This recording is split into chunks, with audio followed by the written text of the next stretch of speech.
कि पंडित जवाहरलाल नेहरू जी द्वारा अपनी बेटी को लिखे गए पत्रों से बनी हुई है। अपनी बेटी को उन्होंने पत्र लिखे थे, उन्हीं पत्रों से ये पुस्तक बनी है। तो अब उन्होंने जो अपनी बेटी इंदिरा को जो पत्र लिखे थे वो अंग्रेजी भाषा में थे। उन्होंने जवाहरलाल नेहरू ने अपनी पुत्री इंदिरा को जो पत्र लिखे वो अंग्रेजी में थे।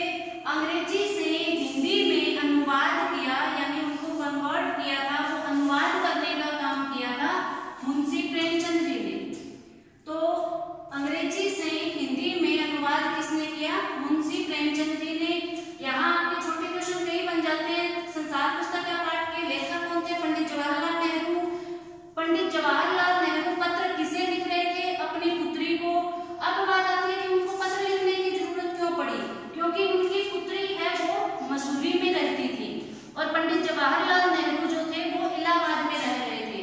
तो वो अपनी बेटी को हर तरह की जानकारी देने के लिए अपनी बेटी के पास पत्र भेजा करते थे। अलग अलग विषयों से संबंधित, अलग अलग स्थानों से संबंधित हर जानकारी उसको पहुंचाते थे। तो मैंने यहाँ पाठ से संबंधित कुछ शब्दार्थ लिखे हैं, वो आपने अपनी नोटबुक में लिखने भी और अच्छी तरह से याद भी करने हैं। तो जो पाठ अपना शुरू हुआ था वो इस तरह से कि सबसे पहले तो जब तक वो छोटी थी इंदिरा तब तक अपने पिता के साथ ही रहती थी, लेकिन जब वो थोड़ी बड़ी होती है तो पढ़ाई करने के लिए मसूरी चली जाती है।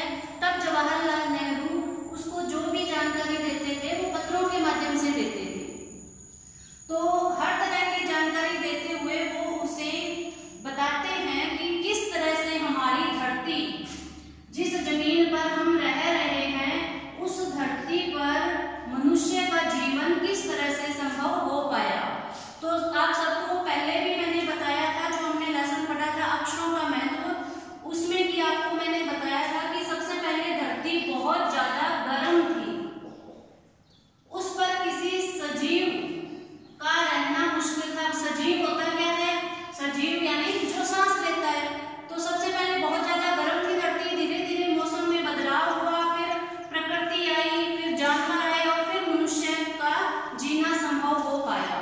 तो इस तरह से वो धरती के बारे में, अपनी जमीन के बारे में बताते हैं। फिर वो बताते हैं कि ये जो हमारी धरती है, मान लो ये धरती की बात कर रहे हैं तो धरती में अकेला भारत नहीं है, हमारा विश्व बहुत बड़ा है। वो सारा हमारा संसार, हमें उसके बारे में पता होना चाहिए। वो हमारा एक संसार जो है वो हमारा परिवार भी है। तो इस तरह से वो उनको बताते हैं। तो ये बताते हैं कि संसार के बारे में अगर जानकारी प्राप्त करनी है तो संसार की जानकारी कहाँ से प्राप्त होगी? तो वो बताते हैं कि अगर हम थोड़े टाइम पहले तक की बात करें तो हमें ये जानकारी कहाँ से मिल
जान सकते हैं।